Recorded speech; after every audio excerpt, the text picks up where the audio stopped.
میرے خیال میں ایسی بات نہیں ہے. اس کا اصل سبب وہ یہ کہتے ہیں کہ ہمارے امام حضرت شیخ الہند دیوبند کے رہنے والے تھے. دارالعلوم دیوبند کے صدر مدرس تھے اور اپنے زمانے میں سب سے بڑے عالم تھے، لیکن انگریز کی دشمنی ان کے رگ و ریشے کے اندر سرایت تھی. پھر انگریز نے ان کو پکڑا اور پکڑ کر ان کو مالٹا کی جیل میں بند کیا اور 4 سال وہ وہاں رہے. انہوں نے ہندوستان میں انگریز حکومت کے خلاف سب سے پہلے وہ آدمی ہیں جنہوں نے افغانستان کے اندر آزاد ہند حکومت قائم کی تھی، جس کا صدر مہاراجہ پرتاپ سنگھ کو بنایا تھا اور مولانا برکت اللہ صاحب بھوپالی کو وزیر اعظم، اور ان کے شاگرد حضرت شیخ الہند رحمۃ اللہ علیہ کے شاگرد یہاں کے پڑھے ہوئے مولانا عبید اللہ سندھی رحمۃ اللہ علیہ کو وزیر خارجہ بنایا گیا. یہ جو اس وقت طالبان ہیں، یہ حضرت شیخ الہند رحمۃ اللہ علیہ کی تحریک سے جو لوگ جڑے ہوئے تھے آزادی ہند کے لیے اور آزاد قبائل کے اندر کام ہو رہا تھا، یہ ان کی اولاد یا اولاد کی اولاد ہیں. اس لیے یہ اپنا امام ان کو بناتے ہیں. یہ کہتے ہیں کہ وہ ہم جس طرح انہوں نے اپنی ساری زندگی ملک کی آزادی کے لیے، یعنی استعمار غیر طاقت کے چنگل میں ملک پھنسا ہوا تھا، آزادی کے لیے کام کیا تھا، اسی طریقے پر ہم بھی ان کے راستے پر چل رہے ہیں. بس اتنی بات ہے. باقی یہ کہ وہ دیوبند کے پڑھے ہوئے ہیں، ملک کی آزادی سے پہلے لوگ تو پڑھتے تھے، مگر میں جہاں تک جانتا ہوں آج اس وقت اس میں سے کوئی زندہ نہیں. یہ لوگ وہ ہیں کہ ان کے پڑھے ہوئے ہیں، ان کے شاگرد ہیں.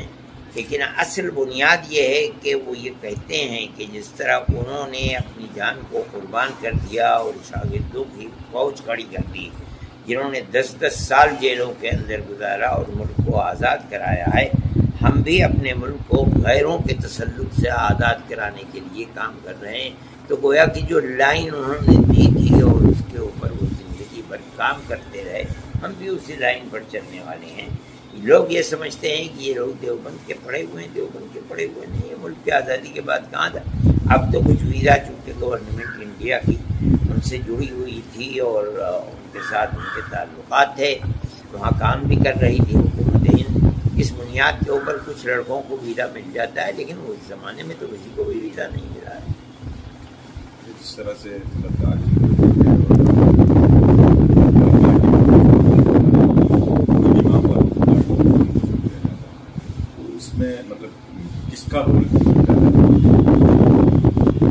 میں نہیں جانتا ہوں کون لوگ یہ لوگوں کے سامنے ہے.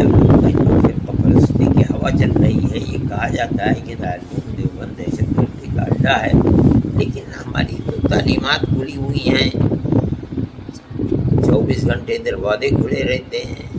جب ہم پڑھاتے ہیں تو ہمارے سبق میں کوئی بھی آدھے لوگ آ جائے، کوئی بھی چیز نہیں ہے. اور سبق کو سن لیں. ہم کیا کرتے ہیں رات اور دن، کتنے لوگ ہیں جو ہمارے ساتھ رہتے ہیں اور گورنمنٹ کے وہ مخبر ہیں. ہمیں تو کبھی بھی کوئی پرواہ نہیں ہوتی تھی کہ ہم تو جو سبق دیتے ہیں وہ میل ملاپ کا مذہب سے اوپر اٹھ کرتے ہیں. ہر آدمی کے ساتھ میل ملاپ کا ہمارا وہ ہے. ہم نے تو کبھی کوئی ایسی چیز نہیں دی. لوگ کہتے ہیں کہ یہ مرکز بنانے جا رہی ہے گورنمنٹ، کیا کر رہی ہے، کیا کر رہی ہے. ہم کہتے ہیں گورنمنٹ کو اختیار ہے کہ ہمارے اوپر اس کا کوئی اثر نہیں پڑتا. جو ہم پڑھاتے ہیں وہ 14ویں رات کی چاند کی طرح روشن ہے. جس کا جی چاہے آئے ہمارے سبق کے اندر بیٹھ جائے. ہم تو پیار و محبتی کی ترقی کرتے ہیں، اور اسلام دنیا میں جو جنگل کی آگ کی طرح پھیلا ہے وہ کوئی دشمنی سے تھوڑی پھیلا ہے، وہ تو پیار و محبتی کے ساتھ پھیلا. دنیا کے ہر قوم نے اس کو قبول کیا ہے. لوگ یہ سوال کرتے ہیں کہ ہم گورنمنٹ کے وہاں کی گورنمنٹ کے طالبان کے سے محبت رکھنے والے اور ہم ان کے بارے میں اچھی رائے رکھتے ہیں. یہ بھی غلط ہے.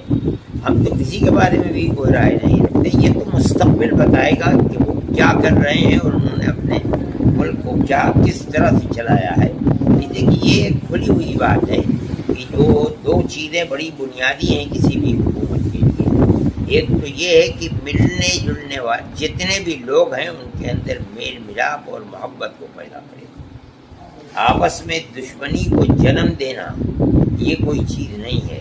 میل ملاپ کسی بھی طبقے کے اندر، اقلیت اور اکثریت کے اندر، ان کے ملک میں بھی اقلیت اور اکثریت ہے، اگر وہ ہر اقلیت کے فرد اور اکثریت ایک ہی پیمانہ رکھتے ہیں، کسی کے حق کو نہیں مارتے، بلکہ ملک کی ترقی کی سطح کے اندر معاشی اعتبار سے، تعلیمی اعتبار سے، رہن سہن کے اعتبار سے اگر ایک پیمانہ ہے، دو پیمانے نہیں ہیں، ہم ان کی تعریف کریں گے. اسی طرح سے اگر ملک میں وہ امن و امان قائم کرتے ہیں، ہر آدمی کی، چاہے وہ ان کا اپنا ہے یا اقلیت کا فرد ہے، عزت بھی محفوظ ہے، مال بھی محفوظ ہے، جان بھی محفوظ ہے. اگر وہ اس طریقے پر چلتے ہیں ہم تالی بجائیں گے، ہم کہیں گے بہت اچھا ہے. اور اگر اس طریقے پر نہیں چلتے تو دنیا ان کی مخالف ہوگی، ہم بھی اسی رائن کے اندر کھڑے ہوئے ہوں گے. اچھا حضرت، ایک سوال وہ ہے کہ جب دارالعلوم سے پوری دنیا میں لوگ پڑھ کر گئے، دنیا میں سوچ کو مطلب کہنے کا طالبان سے ہی جوڑنا حکومت کو، یا اور کسی نہیں، دنیا میں جو لوگ گئے ہیں پڑھ کر کے وہ اپنا کام کر رہے ہیں. جس ملک کے اندر بھی بیٹھے ہوئے ہیں اس ملک کے اندر اپنا کام کر رہے ہیں، یعنی اپنے دین کا کام کر رہے ہیں.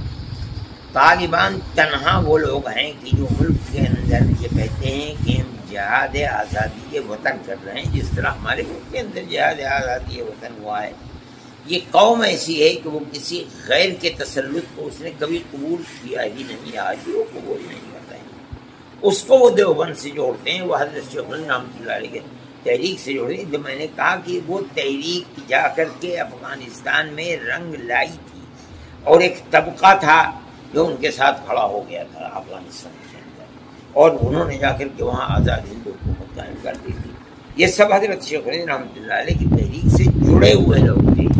اب حضرت شیخ الہند رحمۃ اللہ علیہ کے، اسی لیے جب حضرت شیخ الہند رحمۃ اللہ علیہ کے انتقال کے اوپر جو وہاں ان لوگوں نے تعزیت کا جلسہ کیا تھا، اس کے اندر افغانستان کے بالکل بالا تر اونچے سے اونچا آدمی موجود تھا. تو اس وقت کے جو حاکم تھے انہوں نے کہا تھا کہ شیخ الہند نہ تما کر آ رہا تمام کنم. جس چیز کو شیخ الہند پورا نہیں کر سکے اور دنیا سے چلے گئے، میں اس چیز کو پورا کروں گا. آج اس کا پھل دیکھنے کو آ رہا ہے. وہ قوم کھڑی ہو گئی، لیکن وہاں اقلیت اور اکثریت ہے. اس لیے کہ یہ جو لوگ طالبان جن کو کہا جاتا ہے، یہ سب پشتو بولنے والے ہیں، جو جنوبی افغانستان کے ہیں. شمالی افغانستان جو اوپر ہے اور روس کی ریاستوں سے ملتا ہے، تاجکستان اور اس کے درمیان میں تو صرف ایک دریا ہے، ادھر تاجکستان ہے، ادھر افغانستان ہے. یہاں کے لوگ فارسی بولنے والے ہیں. ہمارا ماننا یہ ہے کہ حکومت کامیاب جب ہے جب ان دونوں کے درمیان میں ایک پیمانہ ہو، دو پیمانے نہ ہو. جب یہ صورت ہوگی تو ہم کہیں گے کہ حکومت کامیاب ہے. اور اگر یہ نہیں ہوتی ہے تو ہم سمجھتے ہیں جیسے دنیا کی حکومتوں کے اندر اکثریت اقلیت کے حقوق کو مارتی ہے، یہ بھی مار رہے ہیں اور کہتے ہیں کہ اسلامی انقلاب ہے. یہ اسلامی انقلاب نہیں ہوتا. اچھا، ہم حضرت یہ بھی دیکھ رہے ہیں کہ ہندوستان کی میڈیا ہے جو اصل چیز ہے، وہ قرار ہوا ہے طالبان سے امریکہ کا. طالبان پہ ہندوستان کی گورنمنٹ نے سائن بھی، اس چیز کو نہیں بتا رہی. ہم نہیں جانتے ہیں کہ کیا ہوا ہے اور کیا سائن کیے ہیں. ہم اس کے اندر بھی بول بھی نہیں. یہ سیاسی معاملات ہیں، انہوں نے کیا کیا ہے کیا نہیں کیا ہے ہم اس چیز کو دیکھ ہی نہیں رہے. ہم تو یہ دیکھ رہے ہیں کہ جو کام ہوا ہے آیا وہ صحیح طریقے پر اپنے یعنی کام کو کرتا ہے یا نہیں کرتا ہے. ہم نے ہمارے نزدیک اس کی بنیادیں دو ہیں. میں نے کہا کہ ایک تو امن و امان ہر سطح کے اوپر، عزت و آبرو اور مال و دولت ہر چیز کا محفوظ رکھنا. دوسرے یہ کہ ہر ایک کے لیے دو پیمانے نہیں ایک پیمانہ ہونا، تب حکومت چلے گی. اور اگر نہیں چلے گی تو اسی کے اندر سے دوسرا کھڑا ہوگا جو جڑ اکھاڑنے لگے.